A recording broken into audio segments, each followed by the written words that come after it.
This is Jennifer Mason. Welcome to today's episode of the 365 Pulse. We have got a few wonderful guests joining me today. We have got Cathy Dew and Lori Gowin. So why don't we start with quick intros? I'll get us kicked off and then I'll pass it to you ladies. But my name is Jennifer Mason. I am the Director of Innovation and Strategic Solutions over at Planet Technologies. So most recently I've been helping them launch Evolve 365, which is a new service offering that helps provide end user support and adoption and training services for people using Office 365. So I am, what I like to tell people is I'm allergic to syntax and semicolons. So anything you can do with SharePoint out of the box, that's kind of my baby. And so in this show, we're going to go through some of the latest changes that have come out to Office 365 and talk about how they kind of impact you. And Cathy and Lori have been wonderful to join us today. They're some of my favorite guests to have on the show. So why don't we start with Lori, and then we'll pass it over to Cathy and just do quick intros to everybody. Okay, sure. I'm Lori Gowin. I'm a field engineer for Microsoft. So I do a little bit more than Jennifer, but I'm also allergic to syntax and semicolons. I do mostly infrastructure, power user, a little bit of both of those in my genre of things that I do. And I love getting to come on here and talk with these ladies about the fun stuff that we're doing. We always have some area that we're in common and we can talk about and go, oh yeah, that's cool, and expound on it. So looking forward to it. Awesome. All right, Miss Cathy. Thank you. So I'm Cathy Dew. I'm an enterprise delivery manager also at Planet Technologies. So I don't get to work with Jen on an everyday basis because she's allergic to syntax and semicolons, but we do get to talk every day, which makes it a lot of fun. But I, for many years, have focused on SharePoint from a branding perspective, which in today's world translates into I'm a developer of some sort. So unfortunately, I'm not allergic to syntax and semicolons, but in my role at Planet as an enterprise delivery manager, my focus is on helping customers have successful engagements. And a lot of the engagements that I'm working with right now are all Office 365 deployments. So whether that be Exchange or SharePoint or Office Pro Plus or even Windows 10.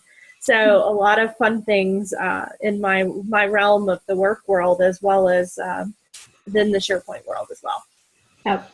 Very awesome stuff. And today we've got some updates, some really cool ones. I got one of the updates I was reading on the blog yesterday. I'm texting Cathy. I'm like, did you see this? And I'm talking to my husband and I'm like, oh my goodness, it's finally here. So we have some fun and exciting updates to talk through. So we're going to talk through those and then switch over and just have an open discussion. So as always, if you guys have any insight, input, questions, anything, go ahead and add it to the chat window and we will try to filter through and see them as we go. But let's see. I am notorious in Sway for actually clicking the image instead of scrolling and then it opens it. But roadmap updates, to be perfectly honest, nothing significant on the roadmap. So typically how things go is they show up at the roadmap. At the same time, there's like this exciting blog post. And then as they move through the different stages, they move to different stages on the roadmap.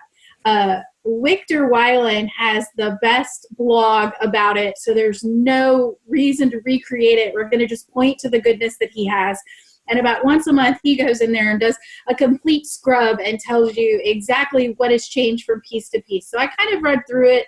Nothing super significant or noteworthy, but definitely if you're curious, check it out. And I try to point to Victor's latest update every time, but nothing too significant. Ladies, do you guys agree on that one? Nothing crazy noticeable.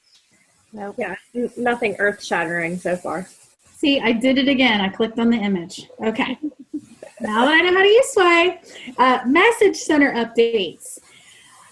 There's some here. Some of these pertain to blog posts that came out.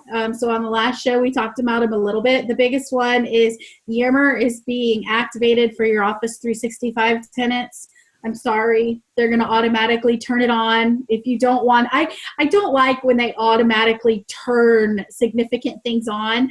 So if you click on the spot that says additional information, you can go learn how to unassign the licenses and turn it off. So that's kind of big news that to me kind of came out of nowhere. I don't know why they need to do it.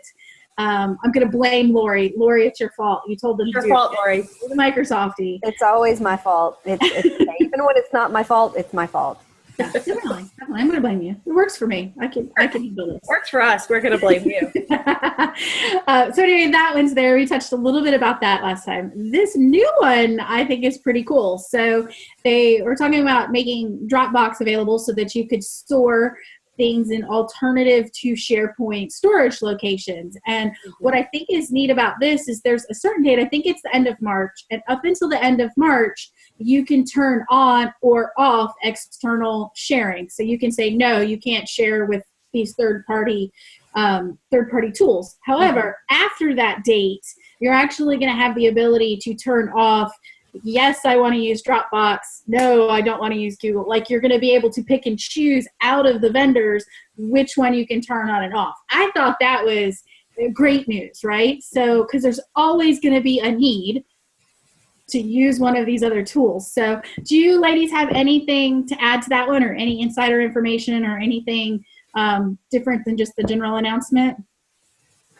No, but I'm glad they're doing it, much like you, with being able to select and choose. Right, lately it's been all or none, and a lot of customers have been like, oh, we don't want them to use that tool, but that tool's okay. And so they, instead of being able to just say, yes, let's let them use it, they've had to say no because they didn't want the other things being done. So I think that's I was glad to hear all that too. Yeah, and so Dan is asking about the DLP. I don't believe that any of that is going to apply to Dropbox, at least at this point in the game. There might be future things that they're trying to do, but that might be, if you guys are using a lot with DLP, that's probably going to be a reason to just stick with what you have with SharePoint, where you've got some more control. So I definitely don't think they're rolling with that in the beginning. I haven't even really heard much about if that's on the roadmap. And yeah, he asked probably the same answer for e-discovery. And yeah, and I think that's always going to be the case, right? Like, you're going to get the richest, most complete experience using basically the tool set that Microsoft owns start to finish, and they can have that level of control. Others, I think, are going to be, we're going to just kind of have to see what happens. Yeah, and I mean, that partially comes from, Microsoft can't go and impose their rules and programming on third-party vendors. So people like Dropbox have different ways that they store data and, encrypt it, and it's not the same as how Microsoft does it. So we won't have that DLP and e-discovery in there. But I think it's really great that they're going to now allow us to pick and choose which external sharing tool and provider we want to use, because there's definitely different restrictions at different vendors and different customers. Yeah. And it's interesting to me. It's like we're entering into a whole new world. Instead of it being no, we are about, here we are with these pieces. And Dan asked, what about graph extensibility? Yeah, like all of these things, so much of it, as the two start to, or as not the two, but as Microsoft and everyone else start to play together more nicely, this is kind of the beginning of that generation. I don't know that we can map out what's going to come and not come. We just stood around the campfire and started singing Kumbaya together. We haven't held hands or made s'mores yet. Yeah. So I don't know how long it'll take for us to hold hands and make s'mores around the campfire while singing, but it's definitely something that makes us excited to see in the future. But for now, to get the functionality like DLP and e-discovery and Office Graph for different content sources, they're all going to be Microsoft specific content sources. Yeah. And I think for a lot of it, we're going to really, user voice is a great spot for this. If these are the things, and I mean, a lot of it might be out of their control, but we've seen stranger things happen. So it's really pushing and saying, what are these pieces? And who knows where it will come from, but all good steps in the right direction. So just like other things, if there's certain governance reasons or it really all comes down to governance, security, safety, protection. If you have those reasons, you're probably going to be more geared to a set of tools just because that's what's available today and what's guaranteed. Mm-hmm. So in addition to that, the deferred channel for Office 2016 is available. So that means the branching. So the branching for first release and the second pass that you can choose are now made available is kind of what that means. So if you kind of are qualifying and waiting for those different things, you're going to start to see these messages that they're now available in your tenant and you have those different pieces. So I thought that was pretty cool. They did some dynamic groups membership, some groups files quota management, which is really cool because that ties into the announcement we have in the next part. But they did some different things that they're doing with groups. They're also changing some of the way that they handle junk mail. So you don't have to make any changes. It's just you might see a different interface when you're starting to work with the junk mail and different things like that. All super easy stuff. The last one, though, Cathy and I were talking about, so I'm going to ask if she wants to talk about this one, which is the updates to the people profile page in Office 365. Yeah. So this is a fairly interesting one to see. Over the last few months, we've recently started seeing I've recently started seeing in actual customer tenants the new people experience rollout in Office 365. And what they did was they basically moved that out of the personal site collections and they started using Delve to expose the people experience. So this is my About Me page, my activities, and so forth. So that's recently started rolling out. And then just this week, they announced, I think it was Tuesday, they announced an update to that people experience that's using Delve. And the new update is, before we had two different pages, an About Me and then an activity page. And the activity page showed things like documents and content from Delve that you utilize. And now they've found that people are getting confused by that.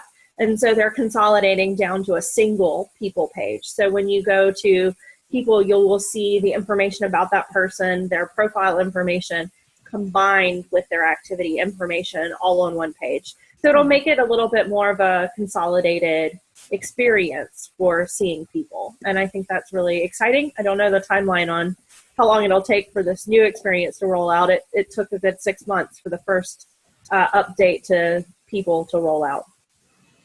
Yeah. Very cool. I love that one. I love it. I do think there's a ton of awesome stuff. Dan was saying that he really likes the new blogging features, and I like that. I like the content and how you can easily add it. Oh, we lost Lori. I'm sure she'll come back.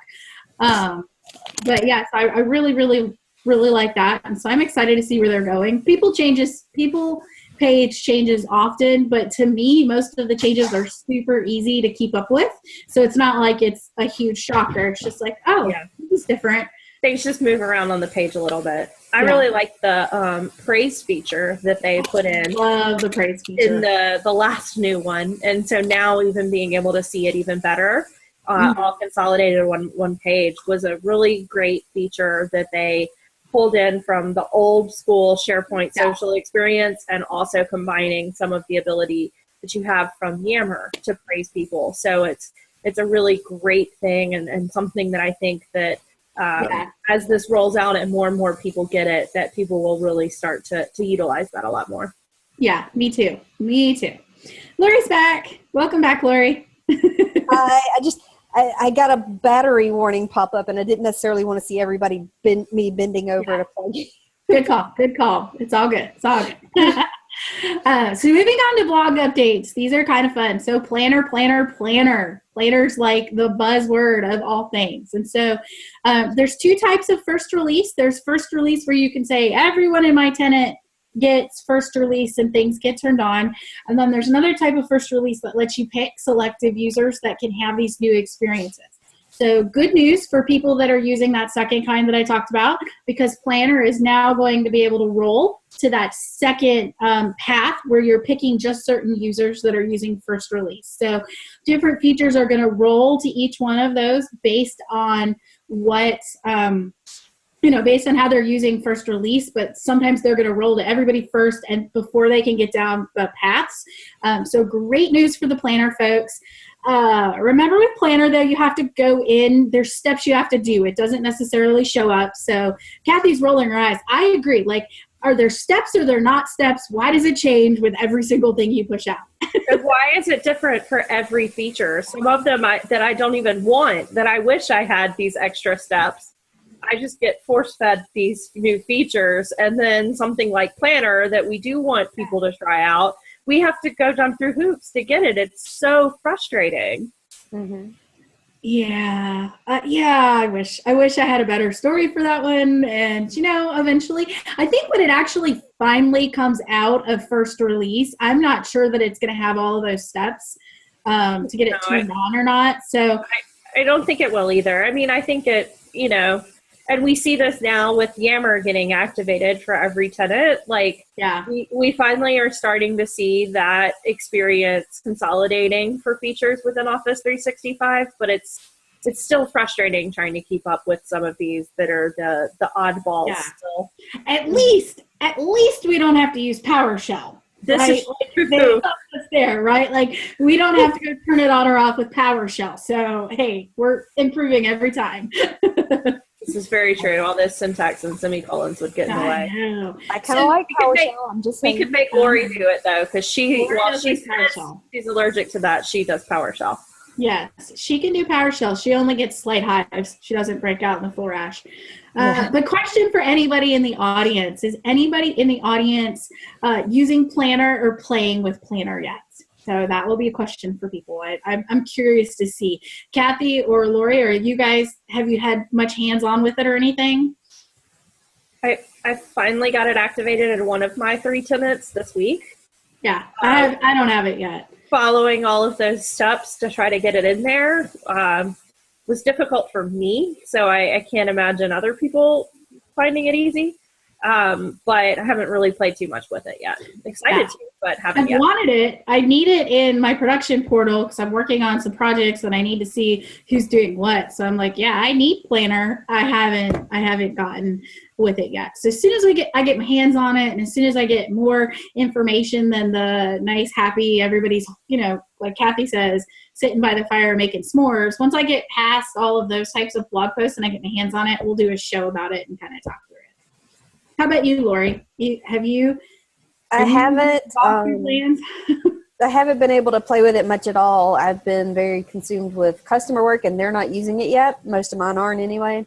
So I haven't been able to really delve into it. I know I have it because we all have it internally, but I haven't really played with it much. I just haven't had the opportunity. A lot of that kind of stuff for me is when you can, and finding when I can is a fun time. I'd rather be on the beach at that time. So I don't know what you're doing between midnight and 5 a.m., but you could be online playing with Planner. I could be playing with Planner. Could be.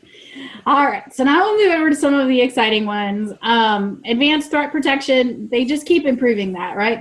This is becoming the new Power BI thing. I think because with Power BI, every week they had another blog post that said, hey, here are the 3 things we've done.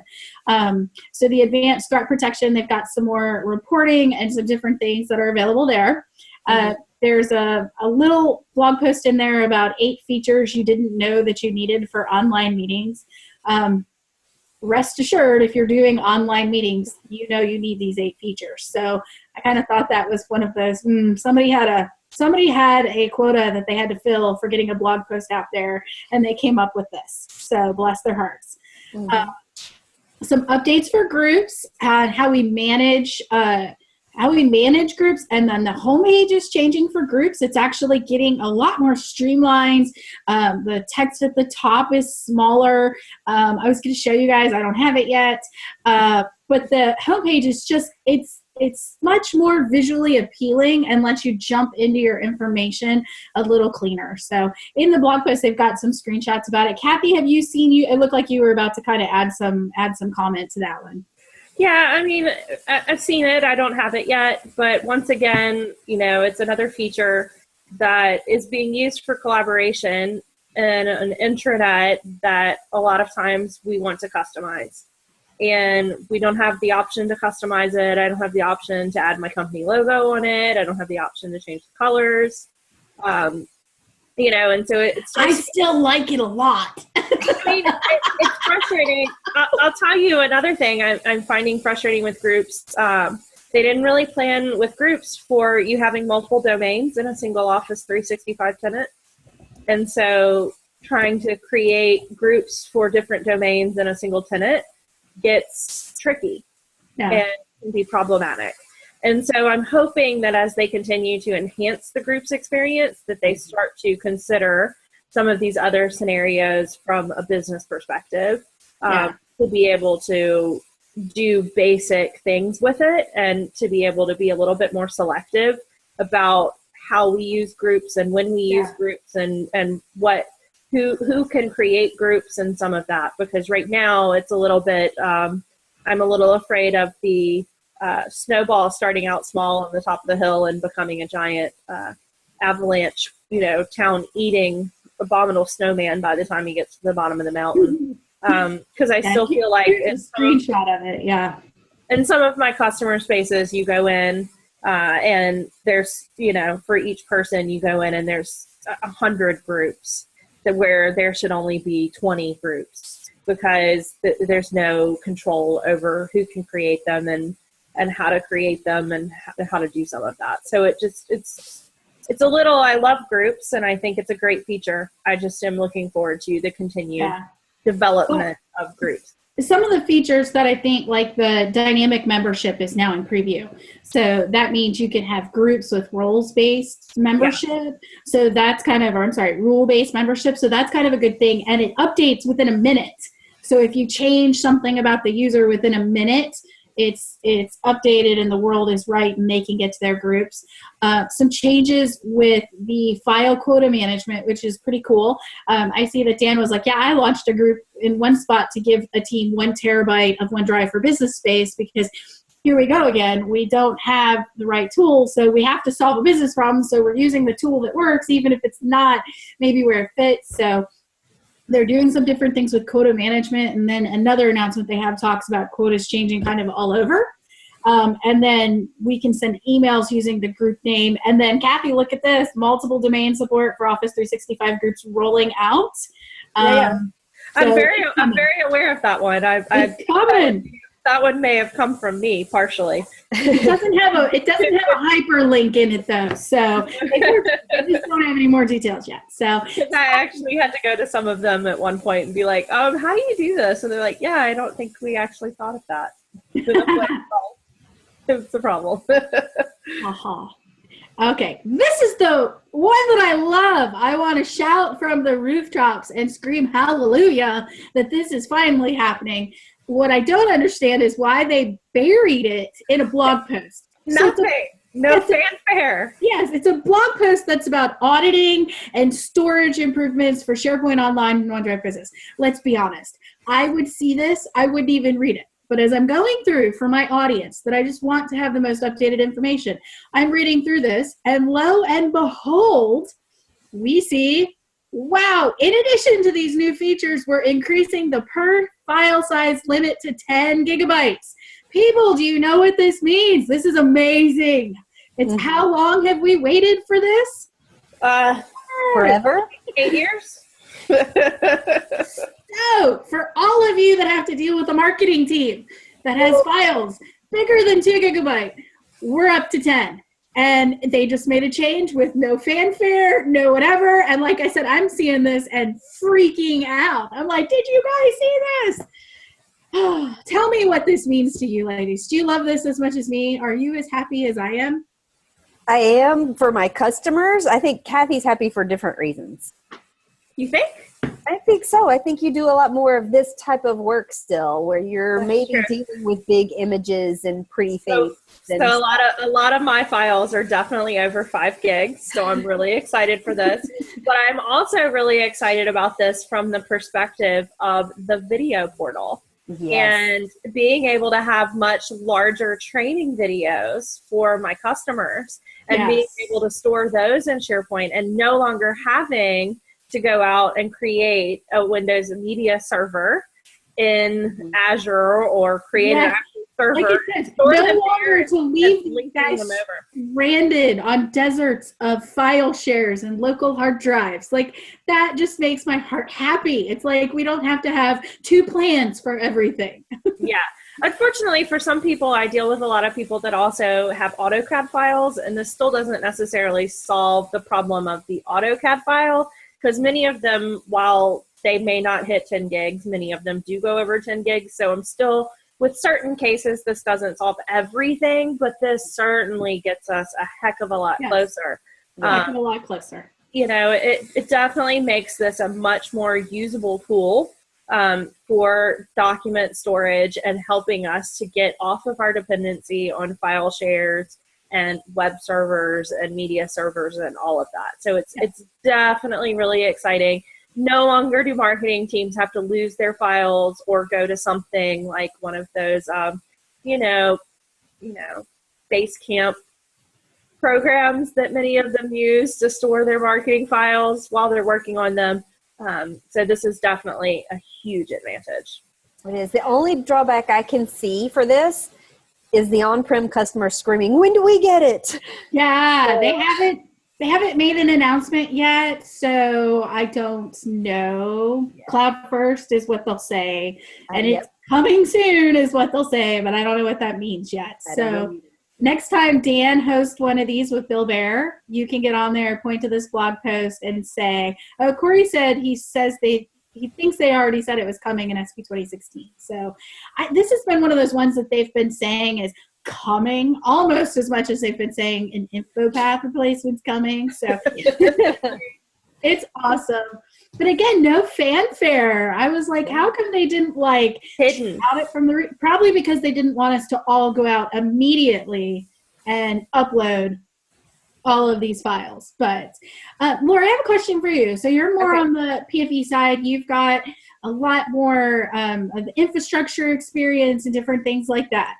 Mm-hmm. What can somebody do in an organization? Can they limit and say, oh, you can, but I don't want you to? Can they set those limits lower? Do they need to be concerned about anything? What are some of the fears that people may hear or think of when they have this? And is there anything they can do about that? Well, for Office 365, I don't know that you have the controls like you have on-prem. On-prem, you can still go in and set, your maximum upload size and things like that.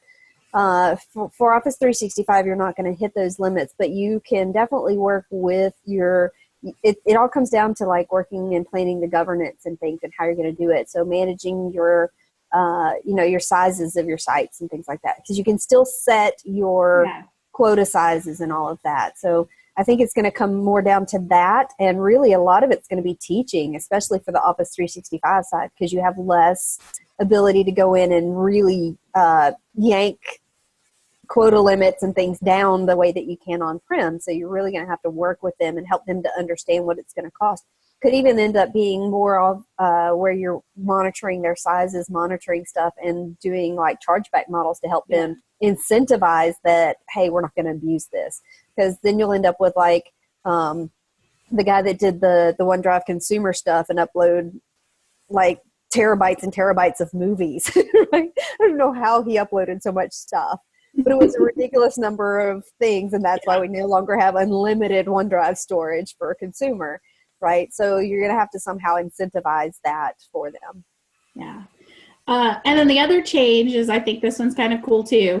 The content in Office 365 is growing 300% a year.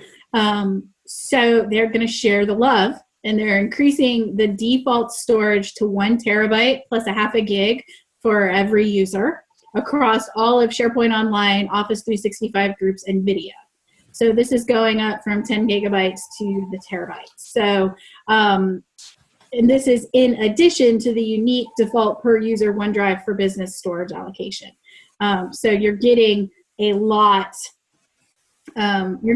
more data space. So it's kind of neat to see them as the data's growing. Instead of whipping up and charging more, they're helping and expanding that. So I think that that's a really good change that we're seeing as well.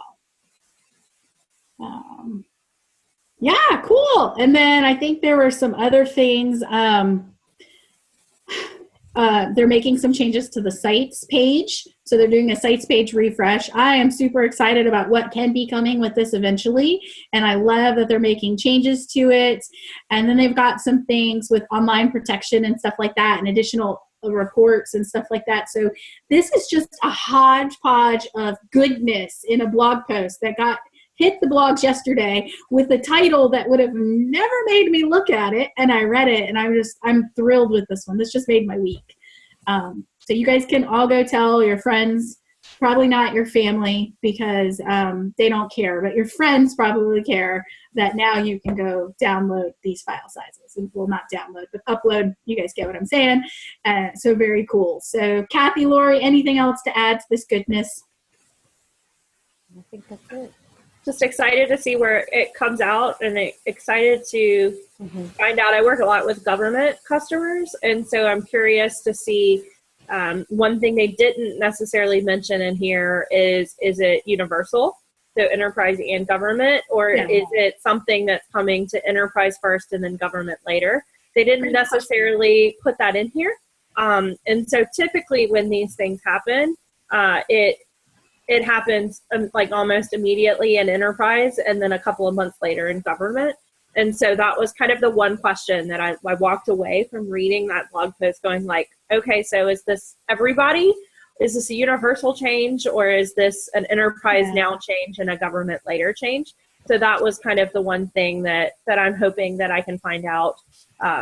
The good news is that Mark Cashman wrote this one, and we all know how to find him. So that's right. So I'm pretty sure I can find out the answer. And then I'll be able to tell everybody, it says that it's included, right? Yeah. If you look at the 1 terabyte, it says it includes government plans.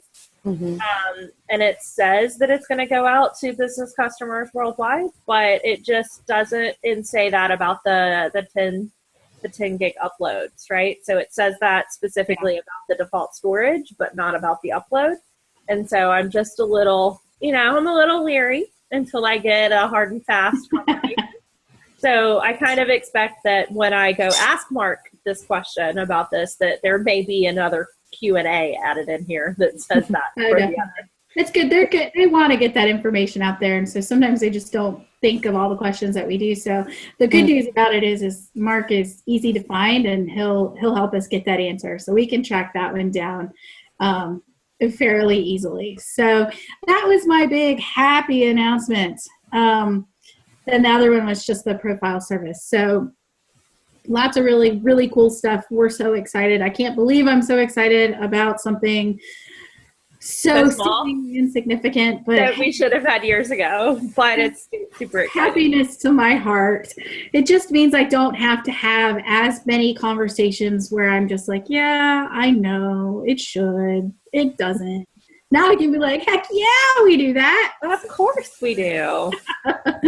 So that's super, super exciting. So that kind of takes us through our updates. All pretty exciting stuff. There's a lot of just fun stuff constantly coming out. There were a few case studies this week, nothing too crazy. There was one from Goodyear Tire, and then there was one from CSA. So you can check out those case studies. Usually the case studies all publish at the end of the month. I'm pretty sure they spend the first of the month prepping them and all the way through, and then it's like boom, boom, boom, they all hit. So I'm sure we'll have more case studies that are getting approved and published next show that we have.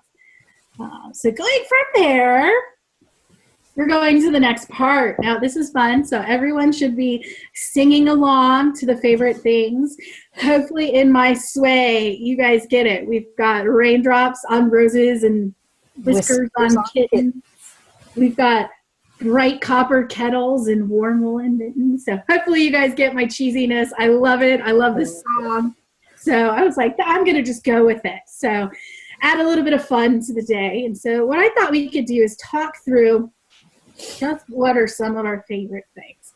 And this is all personal opinion, no right, no wrong, no wrong answers, no right answers, but just what are some of the things. I always find it interesting to see kind of what some of those are. So I just got some questions that I thought we'd ask, and we'll see where they go and see where the conversation takes us. But I'm going to start with Cathy on the first one. And this will be funny. And the reason I put this question in there is because I learned something new just in the last week that I should have known. And I can't believe I didn't know and I hadn't clicked that button. And as soon as I started doing it, I'm like, I have just saved myself like 5 clicks every time I go to open a meeting. How come I never knew this was here? And I was like, probably because people assumed I knew it was there. So my first question is, what is your favorite daily tool that you use that you think everyone must love and use? So you'd think, why would I ever tell anybody about this tool? Because everybody already does it, or a way of doing things or something like that. And I can start with mine if you guys don't have yours right up there, because I can share the thing that Jennifer learned that I felt really stupid when I learned it. If you want, do you want me to start or are you ready to go? I have mine. Go for it, Cathy. What's yours? My favorite daily tool is OneNote with page templates. It's something that a lot of people don't use. I work with a large team of resources and managing currently a project that has 7 different tracks going in it. It's a lot. So I've got a lot of different things between Exchange, Outlook, Office support, SharePoint Online, SharePoint On-Prem. I have a lot of different components going on. And my team and I utilize OneNote every day. And one of the things that I actually, kind of like you, found that my project manager didn't know about until I showed her this week was page templates in OneNote. And so how you can use a page template to start up meeting notes or task items or checklists and to not have to build it yourself. And so I think I ended up saving her maybe, an hour each day by showing her this week. And so it's something we use the shared notebook in a SharePoint team site for all of our projects. And we just have this and we create new pages daily to keep track of every meeting, gets notes put in there so everybody has access to it. All of our task items and action items are not in a SharePoint task, they're in OneNote. And so that way we can check them off as complete from our phones, our iPads, our tablets, wherever we are, we can add things in. So that is my daily tool that I think everybody should use and learn more about. And as we're going through these, I would love to hear some of the people from the audience sharing what some of their tools are. So go ahead and type in there some of your favorite things as you're going, and we'll kind of share those as well. Lori, do you know yours yet, or do you want me to go? I can do it. The thing that I use every day, or that benefits me every day, I don't necessarily go in and play with it every day, but it benefits me every day, is definitely rules in Exchange and Outlook, because I get, and I'm not exaggerating, about 4,000 emails a day.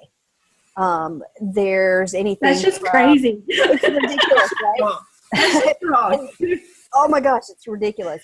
But without those rules, I would be insane. I keep my phone on mute for a reason, because if I don't, it brings off the table.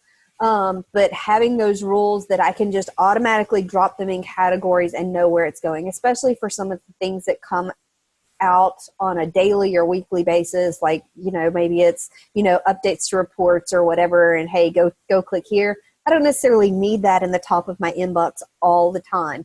So I utilize rules so heavily to keep it to a manageable level of drinking from the water hose. No, that makes a lot of sense. Go back in later and look at those things. And I know not everybody gets that large of an amount of mail when you work for an organization like Microsoft, where you're dog fooding everything. You get a lot of crazy emails. Plus you're also on internal groups of, help me with XYZ and all this stuff. So you have to have some way of managing the amount of stuff that comes through. And it makes me able to more focus on what I need to do, because only those things that I need to see are actually going to come to my mailbox. Everything else is going to go elsewhere, and I can do that when I have time and help prioritize that. Very cool. Very cool. Okay, Jen. Okay, so mine is so silly. But you know how once you do something a certain way, you're constantly doing it?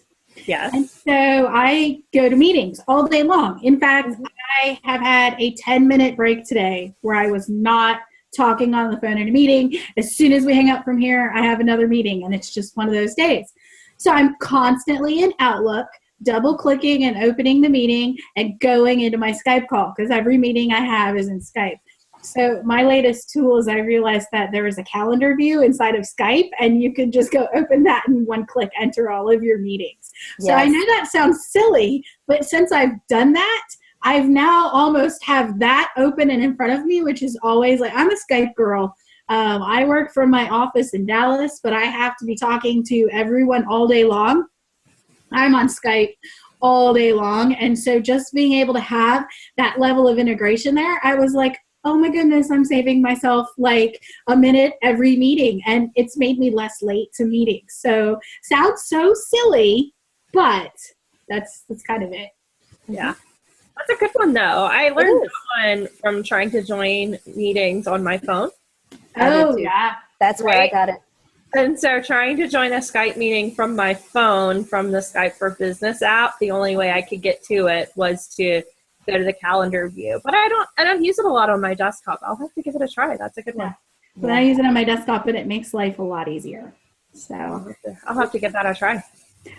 So Patman says that Focus Inbox in Outlook for iOS, that is their favorite tool, and they can't wait to have it in the Outlook desktop. Yeah, that one is that one gets me though, because I'm constantly switching between the focused view and the other, so it doesn't always filter right for me. But I do use that one. I do use that one quite a bit. I'm so glad you shared that though. You're the first one to share, and I bet Dan's got one that he's typing. It doesn't have to be an Office 365 tool, but anything you use in your day to day, this is our favorite thing. So. I love that one. Our next question is, what is your favorite new tool or technique that you have used or started learning maybe in just the last year? Or something new that's come out, maybe a new tool or something that you've really adopted to and started to use more. I have one. Go for it. And this has nothing really to do with necessarily Office, but you can absolutely use it for that stuff, is the if this then that. I started using it probably in the last 8 months to a year, if that long, probably more like 8 months or so. But being able to automate things, and that's not just work stuff, but I have the Amazon, I'm into the whole home automation stuff. So the Amazon Echo, stuff like that, but being able to set up things that will just happen for me. So if I add something to my shopping list, that it'll email me, or if I need to, do different things like that. If I post something, so this is weird. For a little while, my previous phone, I won't even mention what kind of phone it was. For a little while, I couldn't post pictures from my phone to Facebook for whatever reason. And we all know that I post on Facebook fairly often. And this is why I joined it, and then it just started making sense. Was the only way I could do it was I went into Instagram and posted a picture and had it pushed from there to Facebook. And I actually did it at the time, and you can do it automatically now, I think. But I actually did it with the if this then that rule that just fired. So if I posted to Instagram, it put it on Facebook for me. And you can do all kinds of things like that, and you can make it conditional. So like I could say only post it on Facebook if I hashtag it something specific, and then it would only post it there. So it was really some cool things. So just in the last probably year, maybe less, I've been playing a lot with if this then that, and it's got some really cool things. And they're called recipes. And you can get pre-canned ones and then create your own and build from it. It's really cool. So, can someone who is not a developer, so someone who has an extreme allergy to syntax and semicolons, can they jump in and get started with that? Absolutely. It's click the picture of what you want to start with and the picture of what you want to end with, and then you just type what your conditions are in the middle. Can you share in the group chat what URL you go to do that? Yeah, I don't do it much. I've heard of it. It's one of those things that I should be doing. But yeah, there you go. Perfect. Then it's one of those things your kids would love to play around with. Oh yeah. Yeah. Except for they'd probably do something silly that would be like, every time I do this, send an annoying text to my mom. Probably. Yeah, something more like it. So I've seen that. I've seen things like if it's raining, turn your lights purple. for Purple Ray. I mean, just all kinds of stuff like that. So you can do a lot of stuff. So mine has definitely been Sway. I realized last night how much I use Sway to quickly put together a presentation when we were at trivia at the local barbecue place, and the person leading the trivia was using a clunky PowerPoint, and I was like, have y'all heard of Sway? And when that came out of my mouth, I was like, okay, this might be a problem. Like when I'm walking up to people I hardly know and spreading the Sway love. So Okay. Your intervention starts on Saturday. It's okay.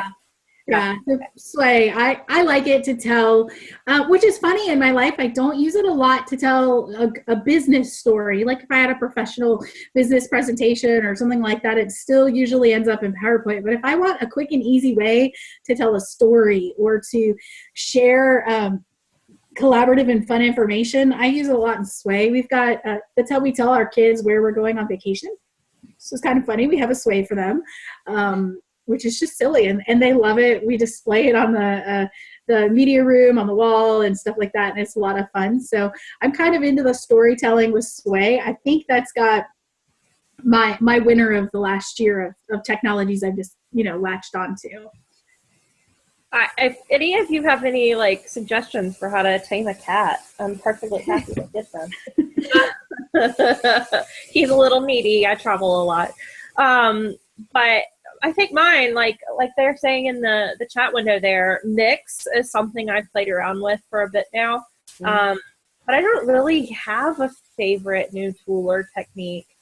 I'm pretty stuck in my ways. I'm kind of like an old dog and trying to learn some new tricks. And well, maybe you could start us out with the next question of what do you think's one for the future that you just think is going to take off or could be something that you could see yourself using?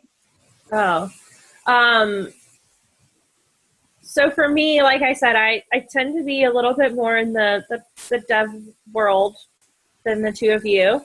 And so for me, I'm curious to continue trying to learn my way into GitHub and using the GitHub repositories. But my biggest one is the Office UI Fabric and trying to find new ways to utilize that. And so I think that's a feature and tool.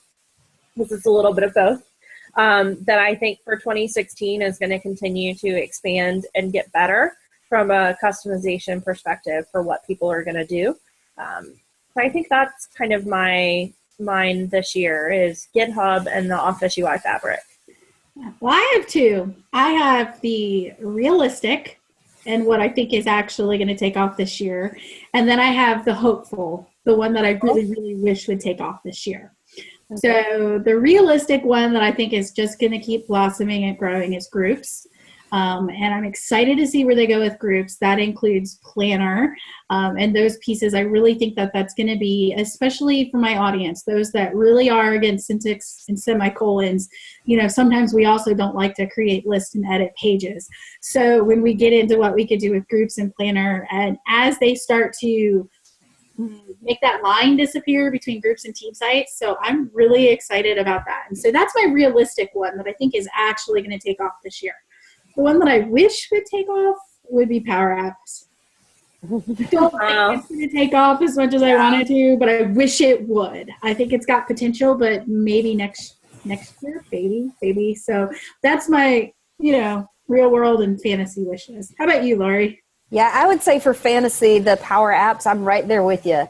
I every time I can check it out, I'm looking at it, seeing what changes are coming and what's happening with that, because I really feel like that's something that could be that tool. Yeah. It's not like you. It's not quite there yet. It's close, but I'm watching it. But yeah, exactly. So. I'm cheering it on. I'm pushing for it, but it's not happening. Yeah. And I would definitely say that's the thing. The thing that I'm thinking is taking off more right now is, it's much like what Cathy was talking about, being able to customize easily. And I'm seeing a lot of customization for mobile platforms that's taking off. And people thinking outside of collaboration has to take place on a PC or a tablet or something. Mm-hmm. But collaboration can actually take place on my phone and any phone. which is really cool. Collaboration can take place driving down the road, so I can talk to my phone and tell it things. No. Riding down the road, maybe. Driving down the road, Okay. you are not to be collaborating. You can ride and talk. You can You have can phone ride calls. and talk. You could not collaborate and drive and do that. No, ma'am.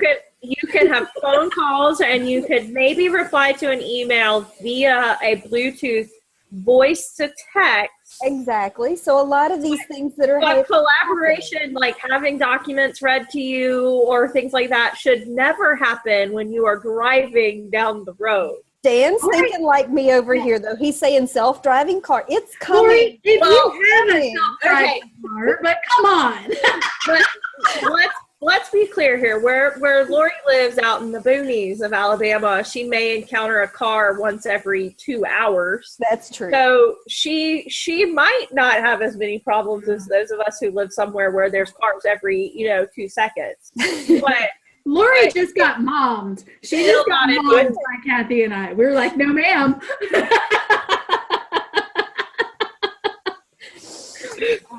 Anyway, but that's what I think is going to start happening. You're going to see more ability to do things outside of a place with four walls. Yeah. And necessarily an office or a cube or something like that, or even a house. You could, a collaboration taking place in a lot of places. I think it's going to be a good thing. I think that's where it's going. Yeah. Yeah. Okay. And the last question, we have just a few minutes. So the last question we have, and this can go across all tools that you use all the time. What is the one thing that you absolutely could not work if you did not have this tool? And mine is easy. Mine is Outlook. I love you, Outlook. I'm in you all the time. I email all the time. And some of this has to do with the audience that I'm working with. I definitely work with a few people that they are so much in Outlook, but I pretty much can't be separated from my email.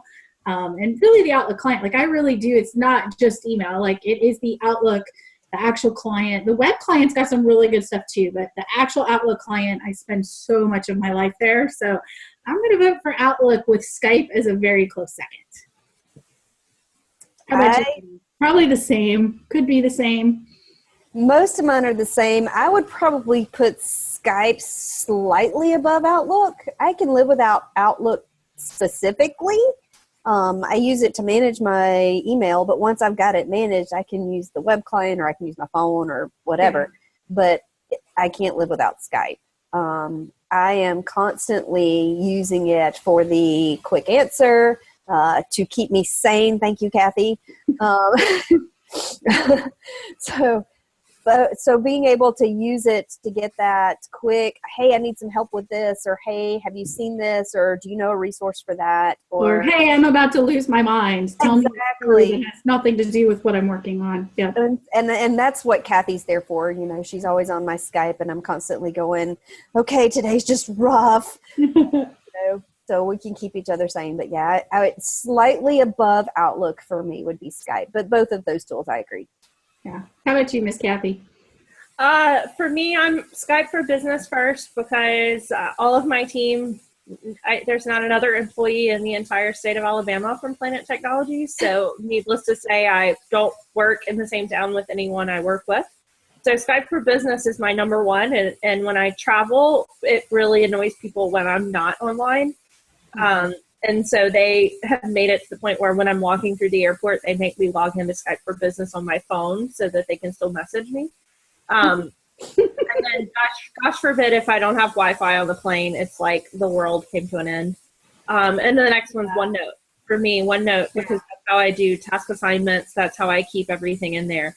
So Skype for Business and OneNote over Outlook for me, because Outlook just seems to be the interruption, whereas the other two are the tools that I use to accomplish things and achieve tasks and get them completed. And it's interesting as I, we work at the same company, so I'm familiar with your team and different things like that. And I would venture to say that your whole team would answer that way. You guys really do live and die by OneNote and finding stuff. And I love it because it works so good. OneNote is critical for my personal life, not as much my professional. Like I keep my notes and stuff there, but my husband and I have a shared family OneNote, and that's critical for the running of the Roth household. The household would not exist without that OneNote file. But not necessarily. We're Corey's in the chat window agreeing. Something will happen and he'll be like, "Did you put that in OneNote?" Yeah. So, yeah, it's quite funny. Yeah, and combined with OneDrive. Yeah, so that's kind of funny. Dan's saying he got a digital pen and takes it everywhere, and even does handwritten notes in OneNote. I can't get into that. I still. Dan, do you do the handwriting to type conversions, or do you leave it as handwritten notes? Because I do a little bit of both, and I really am enjoying how well it's converting over my handwriting to actual text. So did you see the new stuff that they announced, that even your handwritten text and stuff is now going to be searchable in OneNote? I did see that. I worry about people that have poor handwriting. Or use shorthand, Because I'm curious how it searches doctors' handwriting, because you can't read their text at all. But, I think that is a cool feature. I love all of the new things that they're adding in for OneNote. It's funny how we all think of things respective to what we're doing. Like Cathy says, yeah, doctor's handwriting, that really concerns me. It doesn't even cross my mind, but I'm not working with a medical center. So it's funny how like different walks of life, and how it just goes to show that everything, right? It's awesome. It's awesome. It's just, it's neat. We would definitely live in a fun world. So no, it's a lot of fun. As always, this has been fun. I love having you two on the show. I cannot wait to see you guys next week in Austin. We'll all be at SP TechCon, so hopefully some of you guys are going to be out there. If you are out there, be sure to stop by and see us. We've got just a little bit more. If you want to join into the Office 365 conversation with the Microsoft folks, go ahead and check out the Office 365 VMware Network. And always, we want to say thank you to IT Unity for hosting us, and Lyman taking care of us, as well as Planet for allowing us to be here. You can check us out at itunity.com, goplanet.com, and as always, Microsoft for letting Lori come in and share with us. So thank you guys so much for everything. We hope you guys enjoyed the show, and we shall see you next time. Thanks, guys. Thanks. Bye.